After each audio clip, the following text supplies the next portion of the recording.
పశ్చిమ గోదావరి జిల్లా పాలకొల్లులో వేంచేసి ఉన్న శ్రీ క్షీర రామలింగేశ్వర స్వామి వారి దేవస్థానంలో శ్రీ స్వామివారికి ప్రతి సోమవారం సాయంత్రం 7:30 పంచహారతి కార్యక్రమం జరపబడుతున్నది.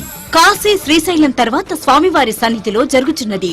ఇందు స్వామివారికి ఇచ్చేటువంటి హారతులు మొట్టమొదటిసారిగా గణపతికి స్వస్తిక హారతి ఇవ్వడం జరుగుతుంది. తదుపరి శ్రీ రామలింగేశ్వర స్వామివారికి పంచహారతులలో ప్రథమ హారతి కుంభహారతి. కుంభహారతి అనగా ప్రధానమైన స్వామివారికి సకల లాంఛనములతో ఆహ్వానిస్తూ ఈ కుంభహారతి ఇవ్వడమైనది.